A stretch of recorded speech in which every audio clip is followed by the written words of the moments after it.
Hi Peter, we're out again. It is a beautiful summer evening. We're back at the site. We're doing a kind of dusky view down the path there. It's about 11 o'clock. Sunset is still on. A little bit there, but it's all setting over there. Can't quite get the camera on it properly, but needless to say, it is beautiful here. Peaceful and quiet. We're trying our best here to stay pretty patient. We're patching it in, which is another way of saying we're sort of trying to listen to Cézanne with the patches. The other master we listen to is Van Gogh, and he doesn't much patch it in. He sort of piles it on. But we're in the mood for the patching is a patient approach. Might not have to tell you. You probably own a couple of Cézannes and a Van Gogh or two, some way or other. But there we go. I'll just show you the actual scene. Something like that. Anyway, this is where we are. We've come out late to this place that I've showed you already.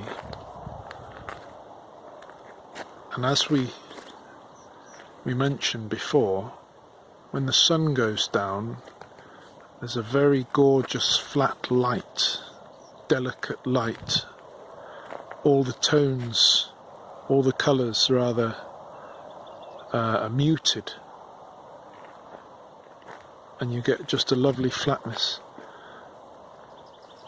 And as I say, it's 11 o'clock. And there's a bit of a surprise, Peter. Another surprise. Because in a minute we're going to quit this session and we're going to go home. But the surprise, Peter, is tonight home is over there in those woods, because we've made good on our threat to camp, and it's pretty good actually.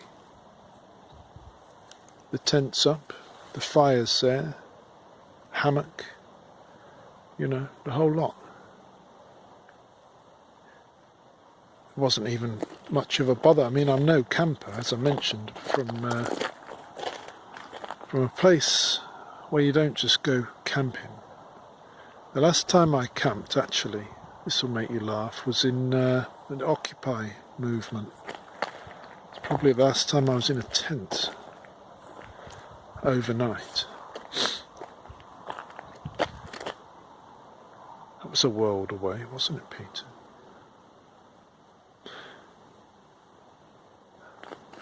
To be honest, I'm too tired to actually think about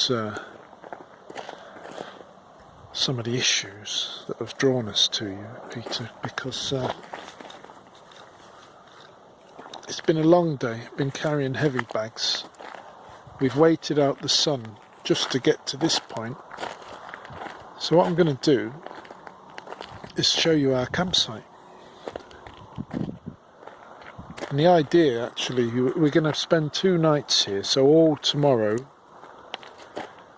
night and the next day, we're going to be painting different scenes. So this one I'll leave for the same time tomorrow, and tomorrow morning the sun will be up there, so we'll probably go over there and paint a view of over there. But we'll get through the night first, eh? We're on our way back to the site now. Still light, got to be 11:30 at least.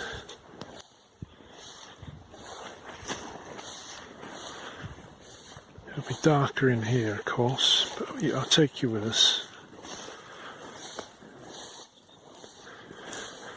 Believe it or not, this particular spot where we've decided to camp is actually an ancient burial ground.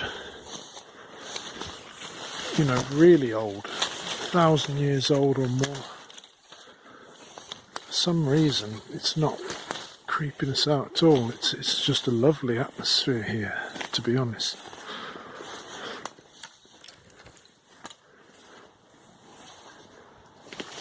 Don't know if you can make out anything that's going on here.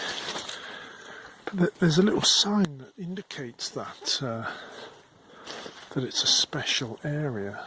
That sign there. And these mounds are an indication. Can you see the mound-like shape? That's how they would bury people.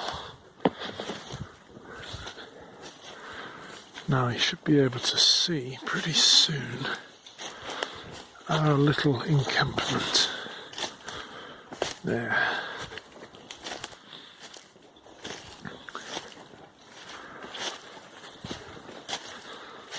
So it's pretty convenient, wouldn't you say?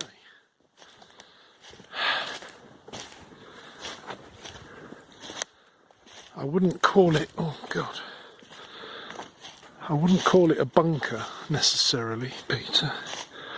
Or perhaps it's our bunker.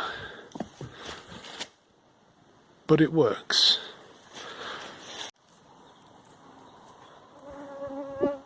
So here we are. Perhaps I'll get a fire going. And we got a fire here, a fire pit, you could say. You probably can't see it. I'll get it going. Still light, look. There's some very unusual animal sounds as well. But I'm not worried about that. I also just saw some sort of bat. But the good thing about the Swedish wildlife, Peter, is that everything runs away. There are snakes, there are wild boar, but they want no part of us. They won't come anywhere near.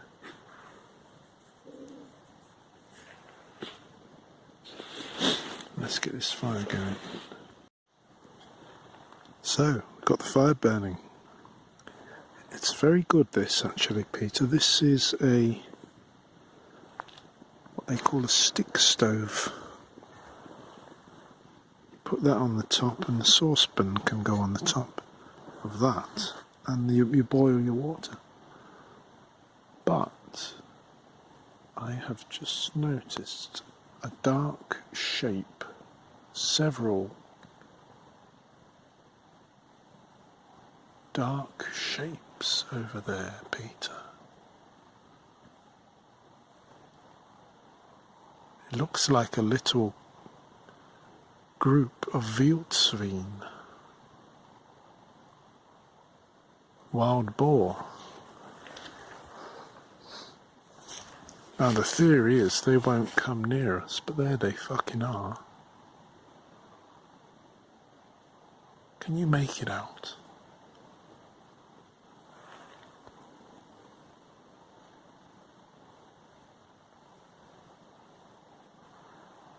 Just at the foot of those white trunks, there's 3 or 4 large shapes moving.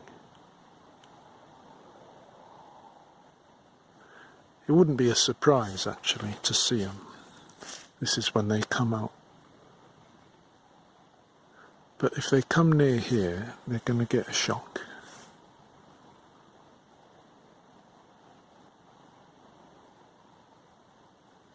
Well, we'll just keep an eye on that. Anyway, so here we are. Fire's burning. you're in Argentina, I think, and we're showing you what we do. But I must admit, this is a new venture. We don't normally do this, and we wouldn't do it either just to be close to nature or whatever. We're here to work.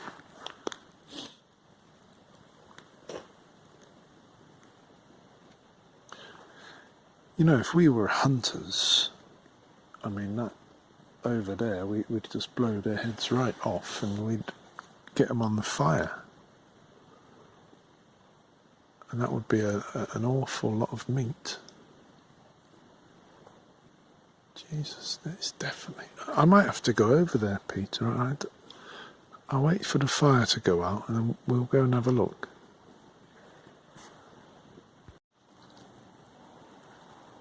Hi, Peter. We went down and had a look, but they immediately ran off into the forest. So we put the fire out and got ready to turn in, and then we heard some enormous rustling down over the edge of our area. So I've come up this tree with my headlight on to see if I can see anything, but I can't. So I'll go a bit closer over there.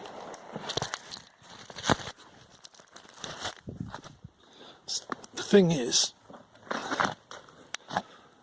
I've been told, unless you surprise them with their young or something, they leave you totally alone. They smell you and don't want to come near you. And I believe that. I was told that categorically. And yet that sound was pretty close. But I also know that over there's a farm with some lambs. So that, you know, we're not totally out in the woods. There's a farm there. The farmhouse is pretty far away. But those boar could be knocking about for the lambs. And over there, by the way, oh, you can't see it. Over there, before we get too excited that we're on some survival mission, that is the air ambulance helicopter. Those lights, that's the sort of landing point. So we're not far off if we get into any bother with one of the wild boars.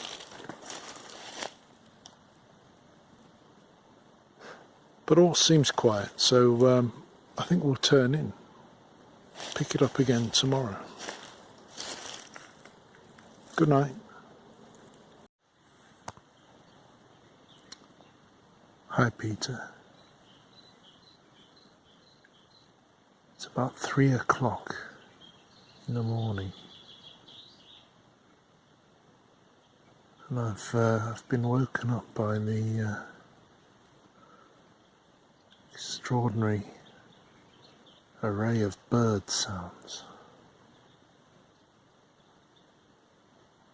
Have a listen.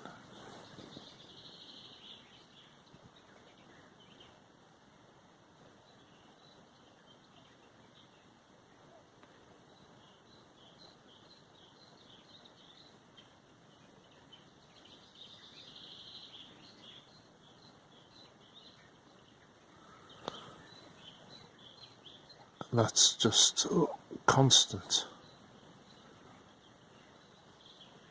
I tried to count how many different sounds, it's very difficult. Anyway, I'm going to try and get back to sleep. Morning. It's now 8 o'clock. And we got back to sleep and we've had a really good rest, but it was cold. We had to sleep in our clothes basically. But now for the magic moment, which I assume is a magic moment, when you unzip the tent. I thought I'd turn you on. Hopefully there's not a gang of forest hooligans waiting for us out there. Or possibly the people that are going to open the Lopis in a couple of hours up the road. Let's see.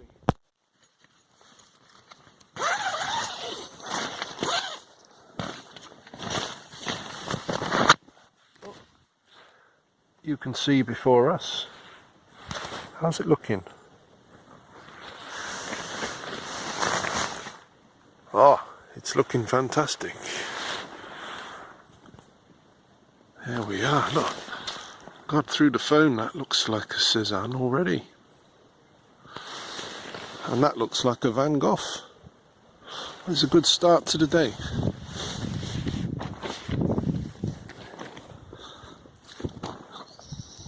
Oh, there's our fire, look.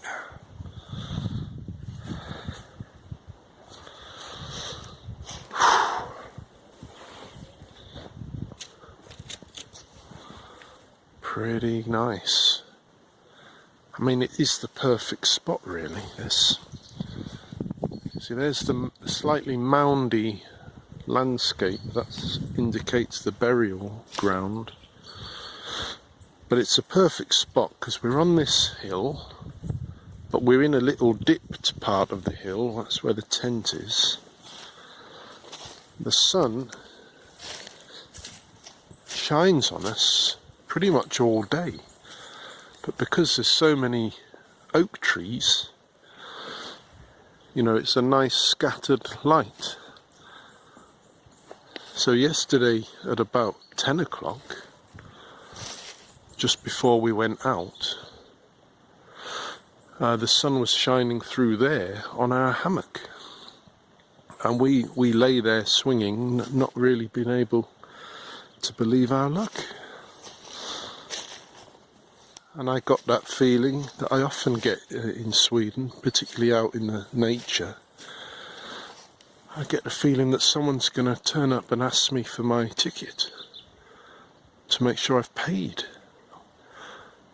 Then, of course, you just realise that sometimes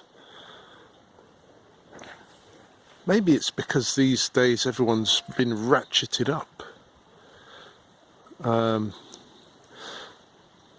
Driven half batty, no doubt half down to you. But because of that, when you just take the foot off the gas mentally, it feels like you've sort of won the lottery. Anyway, it's far too early to start going on. I'm going to get the fire on and get some coffees going.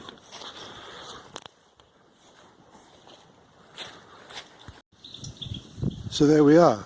The fire is on. Pretty good really. We just keep adding sticks to it.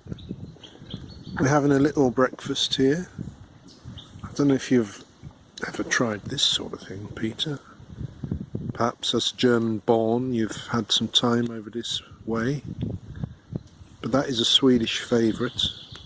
Caviar, mildrökt med dill, lightly smoked with dill, and they love it. And it's not bad, but it's perfect for camping because rather like the paint on the palette, it just comes out as so.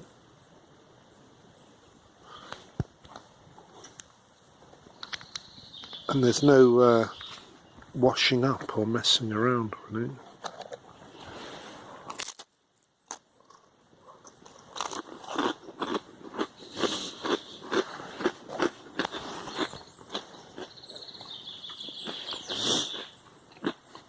Wood.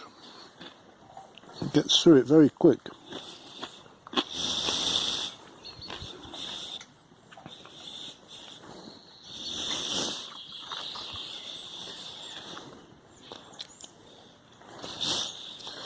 Of course, everything's slightly damp, just slightly. As you can see around here,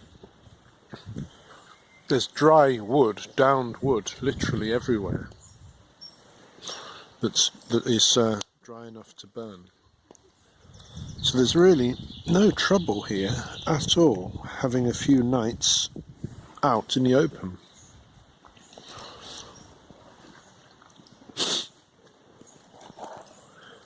And we got a fairly good start yesterday with the painting. I didn't think we'd even do one because we were so knackered. But then an hour in the hammock restored us completely. And today we're going to walk out there, find the path and paint in that direction. But I can tell you that today, along the end there, a few hundred metres, there's a big red barn. And today, on a Saturday, it's used for a Lopis, a second-hand shop, between 10 and 2. So there'll be cars and people going back and forth up there, but we're sort of hidden. But I guess if we do go out and paint from the path, we'll probably encounter people.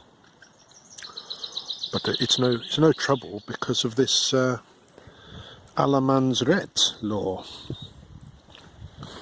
where it's my right to be here doing this under some general conditions that you're quite responsible and you do a fire like this and you don't stay for weeks. It's pretty good. What that means, Peter, if you were here and your bunker was just behind those trees, I'd have no trouble camping this close to you, even if you owned the land. So what do you think of that? Of course, people here, property owners and such like, don't much like that here. And apparently the law is always under pressure. So we'll see. It would only take one cheeky investment from your good self, I reckon, to the right lobbying firm, the right set of trolls, and you could turn that your way. But do us a favour, if you watch this, stay out of that one. For all I know, you could have had a lot of time here because of your German connection. They love it here, the Germans. They always come in August, apparently, and I've seen it myself. It's when their holidays are, and for some reason they like it here so much that they even take home with them jars full of moose shit,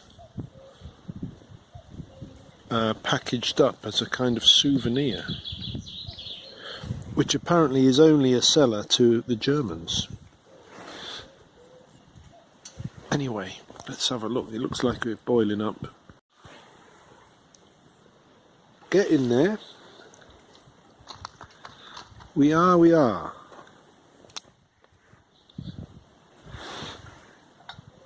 I see I've been alerted to Gilderan's activities, Peter, an awful lot lately. I'm certain you'd have heard of and dismissed him already, but I keep getting his alerts and he's really focusing on you now. I just watched a video called Teal Billy Elegy, where he presents the connection between you and Vance, how you've pushed him on down the road, let's say, since he was a student at Yale. You've done well there. It makes me wonder, is there something in Vance, or could you have made a sort of a cardboard cutout with a sort of human voice? Could you have made that a senator and then vice president? Is it all about, the investments and the money, or does Vance have something about? I don't know. I've seen more about Vance. I've seen more images of him on South Park. South Park, the episode with Ewan, than I have on the news. Is it season 28, episode 2? I can't quite remember. Old Burrows showed it to me. They give you a roasting. I suppose you're beyond caring about that sort of thing. But it does seem to do you over much better than any paper could. Anyway, needless to say, that if we chose to discuss some of the things you do have done and are perhaps planning, it would be kind of a miserable, antagonistic sort of conversation. And we're trying to build bridges here. I mean, you were young once. You weren't always the Dark Lord of the world, hacking humanity back to the Dark Ages. I wonder what you were like as a boy, Did you go camping? In Germany, you must have done. Anyway, I think that's about ready for some coffee.